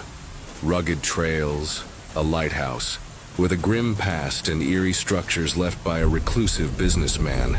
I took my time hiking out to the site to enjoy the scenery, and took a couple of breaks just due to how heavy my pack was. I was definitely packed more for camping than hiking, to be honest. The remoteness thrilled me, but as I pitched my tent, a prickle of unease crept in, like the trees were whispering secrets I wasn't meant to hear. The runner appeared as I set up my fire. As I was setting some sticks up on my fire ring, something caught my eye, and I looked up. Fairly far away, it looked like it might have been at maybe Site D or a little further, was a person running in my direction. My first thought was, well, that's odd because it's not even really a trail that they were on. I assumed she was a lost camper, maybe hurt. They got a little closer, and it looked like maybe it was a woman in loose gray clothes, maybe a hoodie. It was still far enough away. I stood ready to help, but then came the sound. A single sort of high-pitched squeal noise coming from the forest. It didn't sound close, but it was such an unusual sound that I stopped in my tracks and waited for a good 30 seconds, waiting to see if it would happen again. It was like a pig caught in a trap, raw and unnatural. When I looked back, she was gone. I stood there and scanned the trees, but I didn't see them anywhere. I was honestly so confused that I was just kind of frozen for a few seconds. The path wasn't a trail, just a worn ridge between campsites. Sites C, D, and E are grouped together, but there's probably 100 yards between each site. There's not a real trail connecting the 3 sites directly, but enough people have walked along the ridge between the 3 sites that there's an obvious path now. No one could vanish that fast without a trace. I reasoned she ducked into sight. D may be heading for the pit toilet west of the sites. I tried to forget about it, but it really bothered me, I'm not going to lie. I really did not like whatever that squeal noise was too. And I don't know, I just felt strange all of a sudden. The forest felt heavier, the air thicker, as if something had noticed me. I pushed through, focusing on camp. I started gathering sticks and driftwood from the beach so I could start a fire. On my 3rd trip back from the beach, before I got back to my campsite, I heard a single sort of high-pitched squeal noise coming from the forest. I froze again, waiting, but it didn't repeat. I continued back to my site, and when I got back, I began working on getting a fire started. I cooked a meal, sipped a beer, and tried to shake the unease. I had a quick meal and a couple of adult beverages, and then decided to take a little walk. I hiked to sites C and D, hoping to find other campers, someone to ground me. I didn't see site C or D yet, so I thought that I would check those out and see if I did have some neighbors camping nearby or something. I continued on to site E and saw that there was a tent up. A couple in their 30s, friendly but tipsy, greeted me. I came up on the site, and there was a couple sitting at the picnic table. I introduced myself, and they introduced themselves, too. They were probably in their mid-30s, and they were really nice, too. They hadn't seen a runner, and I didn't ask about the squeal. It felt too strange. I didn't ask about the runner in the end, or the squealing noises, because I thought that might be weird. And in the end, I just wished them a good night and walked back to my tent. Back at camp, I lit a cigar, stared at the stars, and tried to convince myself it was nothing. When I got back, I had a cigar and a few more drinks. It got dark, and it started as a perfect night. The sky was clear, and I was just staring up and looking at the millions of stars. I journaled. August 14th, dusk. Woman in gray hoodie running, vanished. Squeal like an animal, no source. Site D, empty. The act of writing grounded me, but the dread lingered. I felt better about everything from earlier, and felt a little bit stupid about the whole thing, and decided in the end to just get some sleep. I zipped my tent, knife close, and drifted off, unaware that the night would bring a terror I couldn't explain. The island's history gnawed at me as I settled in. Rock Island wasn't just a park. It was a place of stories, of loss. The lighthouse keeper, David Corbin, had written of strange visitors in the 1840s, shadows that moved without sound. Chester Thorson, the businessman who owned the island, in the early 20th century had built cryptic structures, a stone wall, a water tower, a great hall filled with occult books. The Native Americans, the Potawatomi, called it a sacred place, a boundary between worlds. I'd read about these before coming, dismissing them as folklore. But now, with that squeal echoing in my mind, I wondered if I'd stepped into something I didn't understand. I wasn't a stranger to solo camping, but this was different. The isolation, the remoteness, amplified every sound, every shadow. I'd camped in the Rockies, the Appalachians, places wilder than this, but none felt so alive. The trees seemed to lean closer, their branches clawing at the sky. I checked. My gear, tent secure, knife sharp, phone charged. I told myself I was prepared, but for what? A lost camper, an animal, or something else? Something the island had kept hidden for centuries? The night was a restless dance of sounds. Crickets, wind, then silence, as if the island held its breath. Around midnight, the high-pitched squeal noise returned, closer, cutting through the dark like a blade. I heard that high-pitched squeal. Noise again. This time it was behind me and it was much closer. I bolted upright, unzipping my tent, flashlight in hand. I turned around to look behind me. I scanned the trees for a couple of seconds, but didn't see or hear anything. The beam caught nothing but trees, their shadows twisting in the wind. I turned back around because I knew the running person must be getting close now, but they were gone. The air was thick, electric, like a storm was brewing, though the sky was clear. I sealed the tent, my hands trembling, and scribbled in my journal. 12:04 a.m. Squeal, louder, no source. Something's here. I tried to explain it away. I knew that there were no real dangerous animals on Rock Island. There are deer and porcupines, but nothing like bear or wolves. Knowing that still didn't make me feel better, though, because there was just something about that squeal that it just seemed, I don't know, weird to me. The squeal wasn't animal. It was deliberate, almost mocking. Then came the footsteps, slow, heavy, circling my tent. I continued to lay in my tent, and that's when I started to hear footsteps outside my tent. It was still raining, so the sounds were a little bit buried in the sound of the rain, but it definitely sounded like a somewhat large animal or human walking around. My breath hitched. I clutched my knife, whispering, "It's just a deer." "You're fine." I sat up in my tent and I took a knife out that I had just to feel better in my head. I just kept saying, "You know, it's just an animal, it's fine, there's nothing in these woods that can hurt you." But the steps were too precise, too close, pacing with intent.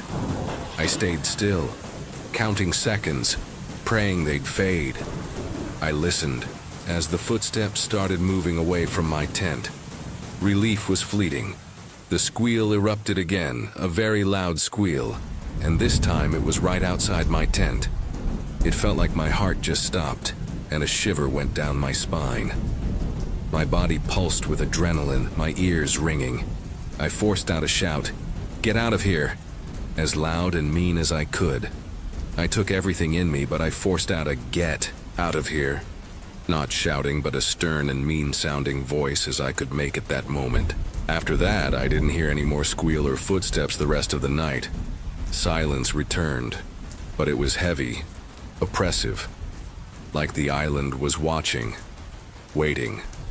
I didn't sleep. I just sat there in my tent for maybe an hour before I laid down. Eventually, the rain stopped, and I kept laying there until the sun came up, just listening all that time. At dawn, I emerged, bleary-eyed, and saw the damage. I stepped outside of my tent and saw that my picnic table had been turned over and was now upside down.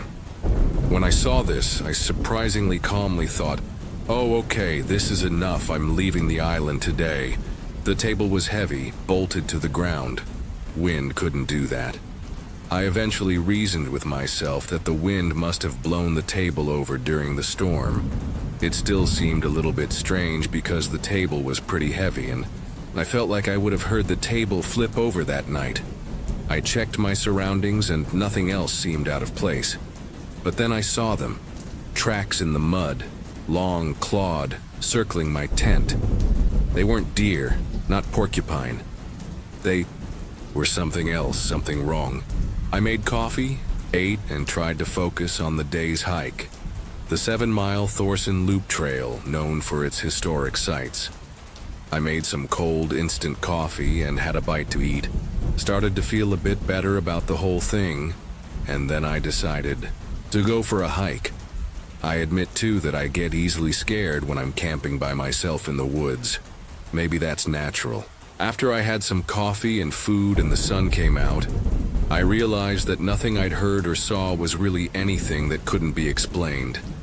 But those tracks haunted me. I photographed them, my hands shaking, and packed my gear, planning to leave. The reason that I came to the island in the first place was to hike the 7-mile Thorson Loop Trail that has a lot of interesting things to see, and I was excited to start the hike today. The trail took me past the water tower, its stone walls holding a recent fire's ashes. Fairly close to my site is the water tower. I have no idea how it originally worked or why it had to be a tower, but it's an impressive building with a fireplace. It looked like someone had recently had a fire in it. I visited the cemetery where 2 sisters were buried, their graves marked by weathered stones. I kept walking on the trail until I came to a nice scenic overlook area, with a bench where I sat down and drank some water. It's believed that there are still more buried here in the unmarked graves too. The island's history pressed down. Native American burial grounds, a lighthouse keeper's lonely death, a businessman's occult obsession. There is also at least one Native American burial area on the island too, but no one knows exactly where that is. I wondered if I'd trespassed, if the squeal was a warning from something ancient tied to the land. At the overlook, I heard voices, deep, guttural, not English. I started to hear some talking on the trail ahead of me, but I couldn't see anyone yet. There was a bend in the trail and the trees were thick, so I sat on the bench waiting for these people to come around the bend. The voices were coming closer and I could tell that they weren't speaking English, but I couldn't place what the language it might have been. Then, a sharp ooh sound came from the woods. Back deep in the woods, I heard a loud and quick, sort of ooh sound. The voices echoed it like a playful mimicry. Immediately, both the voices that I was listening to responded with their own oohs. I smiled, thinking they were joking. But when I walked the trail, no one was there. The strangest thing is that I never found those people. That was really weird. Too, because I could have sworn that they must have been on that trail somewhere really close to me. The absence unnerved me. I hurried back, checking on the couple at Site E, but they'd left. I did walk down to Campsite E to ask the couple that I spoke with the night before how they did with the storm during the night, but they had packed up and left by this time. I was alone again, the forest closing in. The trail's beauty, lighthouse, wooden gate, great hall, felt tainted, each site a reminder of the island's dark past. I couldn't shake the feeling that I was being watched, that the runner, the squeal, The voices were pieces of a puzzle I wasn't meant to solve. The days. Hike only deepened my fear. The voices, the runner, the tracks, they weren't random. Something was here and it was circling closer. Back at camp, I rebuilt my fire, desperate for normalcy. But the forest pulsed with life, its shadows shifting just beyond the flames. I built a fire, made some meals, had a cigar, and had some drinks. As soon as it got dark, though, I was ready for bed since I had so little sleep the night before. So I got in my tent and quickly fell asleep. Exhaustion pulled me under, but it was a mistake. The island was waiting. At 2:30 a.m., a huge boom of thunder snapped me awake. I woke up to a huge boom of thunder. It started downpouring like crazy. The storm was relentless, wind tearing at my tent, the ground trembling. The wind was whipping at my tent, and the ground was shaking from the thunder and the lightning. I love camping in the rain, but I do not like camping in a lightning storm. I checked my stakes, praying they'd hold. The storm lasted for about an hour as well before it became just a sort of light and steady drizzle. As the thunder faded, the squeal noise returned, close, piercing. I was starting to fall back to sleep too when it was then that I heard that squeal noise again. I opened up my eyes wide in the dark and I just laid there silent. There was another loud squeal noise and it was pretty close now. I grabbed my knife, my breath shallow. I say squeal though because that's the best that I can describe it. It sounded to me a lot like a pig squeal, and while I honestly don't know that much about pig noises, that's what I thought of when I heard it. An injured or perhaps angry pig squeal. Then the footsteps, heavy, deliberate, right outside. In any case, I continued to lay in my tent, and that's when I started to hear footsteps outside my tent again. I listened as the footsteps started moving closer. I peered through the tent flap, and there they were, eyes glowing like embers, inches from the fabric. They weren't animal eyes, not deer or porcupine. They were wrong, too bright, too knowing, staring through the rain. I felt like there was something in the tent with me, and I could feel that it was angry, seething with anger, rageful even. I could feel its hatred for me. It felt like something very bad was about to happen, and I just couldn't do anything about it. I froze, my voice gone, as the eyes held me. I started to shiver uncontrollably, and then there was a smell of like garbage or rotten meat, and it got stronger and stronger to the point where I almost threw up but couldn't because I was just completely frozen. I'd never felt so exposed and helpless apart from that point in my life. I stared forward at nothing, just frozen. And the weird thing is that I accepted that whatever was about to happen to me was just going to happen. Then, darkness. All of a sudden, I just blacked out. At least I have to assume I passed out because that's all I remember until I woke up at about 10 a.m. that morning. When I woke up, I was laying outside of my sleeping bag, on top of it, and my legs were in a really sort of unnatural and uncomfortable position. I was on my back with my left leg straight out, and my right leg was bent so that my foot was up against my left knee.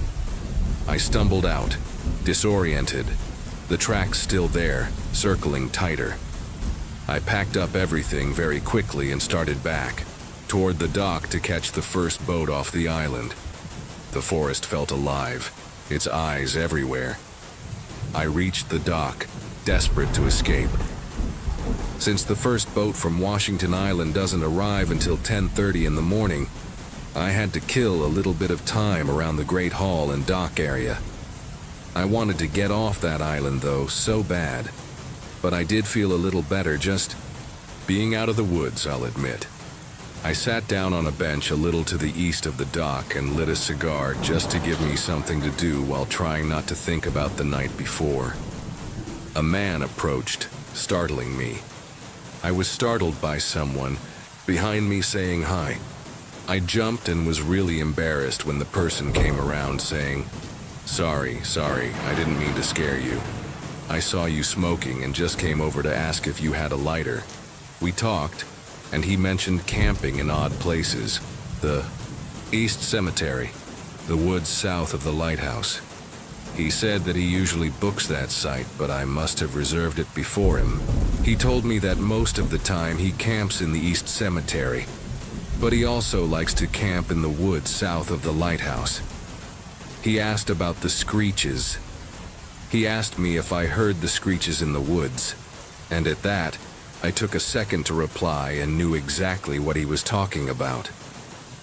I nodded, my throat tight. He said, "A demon lives on this island." He just said matter-of-factly, "A demon lives on this island." I saw his face change. He looked as if he was thinking if he should tell me something, almost like a secret, I guess. I admitted I'd seen eyes, nothing more. I told him that I hadn't seen anything, and he stared at me like he was trying to figure something out. I felt like he could tell that I'd experienced something. The man's words were a knife to my gut. A demon? I wanted to dismiss it, but those eyes, that smell, the tracks, they weren't natural. He looked at me and must have seen the anxiety and the fear that I was feeling. He surprised me by letting out a quick laugh and then asked me if I'd saw anything that night. He warned me to avoid the cemetery, mentioning keepers of the flame without context. He told me that he had seen something in the cemetery that night. He actually looked at me with empathy and told me that what he saw was hard to explain, but if I was afraid of the screeching noises, he didn't think that I should go near the cemetery. He said 4 words without any context. Keepers of the flame? I stubbed out my cigar, my hands shaking. I put out my cigar and told him that I was going to wait by the dock for the boat, and he nodded. He looked at me, serious. "Don't come back here, okay?" He just said, "Don't come." "Back here, okay?" I turned around at that and started walking again. I don't know if that was a warning or a friendly suggestion, but whatever it was, I took it to heart. I caught the first ferry, my mind a tangle of fear and questions. I was definitely not going to come back to Rock Island. Back home, I dove into research, desperate for answers. When I did get home, though, I looked up Keepers of the Flame as it pertained to Rock Island. I found 3 things that he could have been referring to. The name of the Native Americans that lived on. The island could be translated to Keepers of the Flame. The lighthouse keepers on the island were sometimes referred to as Keepers of the Flame. But then there was also a 19th century cult that was said to visit the island from time to time that called themselves the Keepers of the Flame. The cult intrigued me. Whispers of rituals in the woods, offerings to spirits tied to the island's burial grounds. Was that what I'd encountered? Or was it older, a guardian of the land, angered by my presence? I contacted Dr. Lena Carter, a historian who'd studied rock, islands past. She met me at a library, her face grim as I showed her the track photos and described the eyes, the squeal. "This island's a liminal space," she said. The Potawatomi called it a place where worlds meet. The lighthouse keeper, David Corbin, wrote of visitors in the 1840s. Shadows, voices, things he couldn't name. David E. Corbin was appointed the first keeper of the light on December 19, 1837. In 1845, after 8 years of relative solitude at the lighthouse, an inspector visited the lighthouse keeper and determined that while Corbin was fulfilling his duties, he was acting strange. The official report says that the inspector ordered Corbin to take a 25-day leave of absence to find a wife to live with him at the lighthouse. She mentioned Chester Thorson, who owned the island in the 1900s, and his occult library. Chester Thorson purchased all of the island except for the land that the lighthouse occupied in the north. He had over 11,000 books, and it's rumored that he possessed some very rare books on the occult in his collection too. Dr. Carter studied the tracks. "These don't match any known animal," she said. "You're lucky. Most who see those eyes don't walk away." Her words were ice in my veins. I'd escaped, but the island's presence lingered. I shared my story with a hiking group seeking clarity. A native elder, Mr. Whitefeather, listened quietly. "You crossed a guardian," he said. "The land protects itself. You weren't meant to be there." He suggested an offering, sage, tobacco, to make amends. I followed his advice, scattering them in my backyard, whispering apologies. The nightmares eased, but the eyes still haunted my sleep. Dug deeper, finding old journals in the Wisconsin Historical Society. Thorson's personal papers are housed in the archive section of the State Historical Society of Wisconsin. A 1876 Lighthouse log mentioned 2 men lost in a storm. Their boat later seen with frozen figures drifting. On January 20th, 1976, the keeper at the time, named Betts, reported that he saw 2 men attempting to row to the mainland from Washington Island. Over 3 months later, on May 3rd of 1876, Betts wrote that the 2 men were lost last January, have since been seen several times. The men are apparently frozen stiff and sitting upright in the boat among a mass of ice. The log chilled me. Were the eyes I saw tied to those men, or something older, tied to the Potawatomi's sacred grounds? The island's history was a tapestry of loss. Native displacement, settler tragedies, occult whispers. I'd stumbled into a place where the veil was thin, where the past and present collided. The runner, the squeal, the eyes, they were warnings, or maybe invitations. I didn't want to find out which. Rock Island is a memory, but its lessons are etched in me. I know that hundreds of people visit Rock Island every year, and they have a great time camping, hiking the trails, and exploring Chester Thorson's buildings. But my humble suggestion is this: do not go to Rock Island.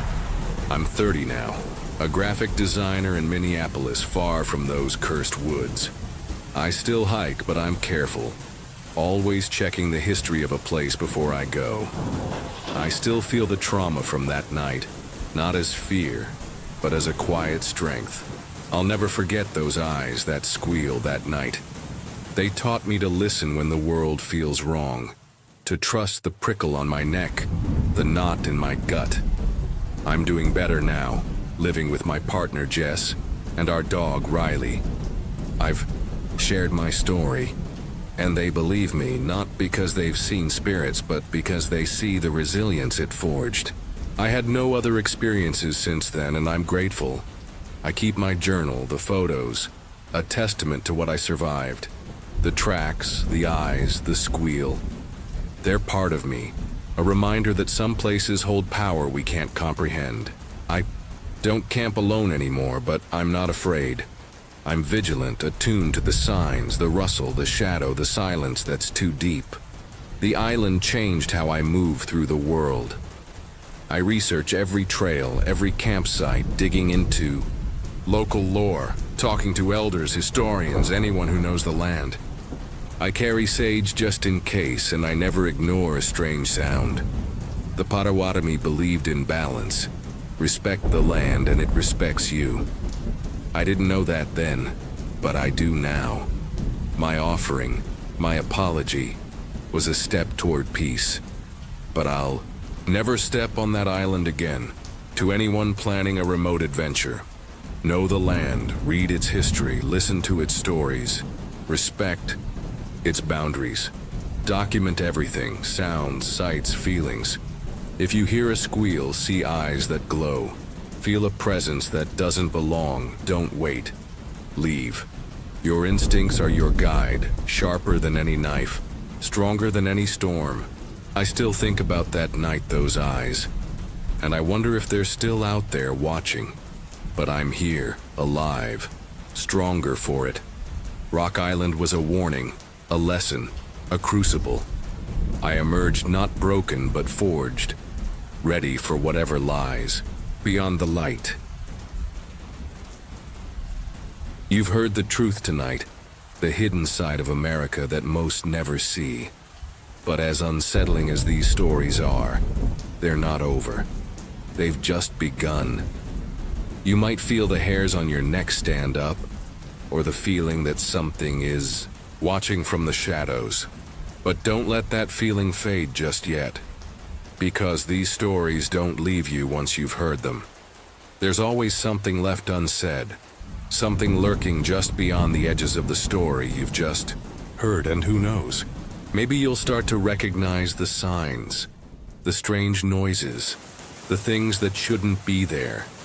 There's much more to uncover, more places, more mysteries, more true horror that's been buried but never forgotten.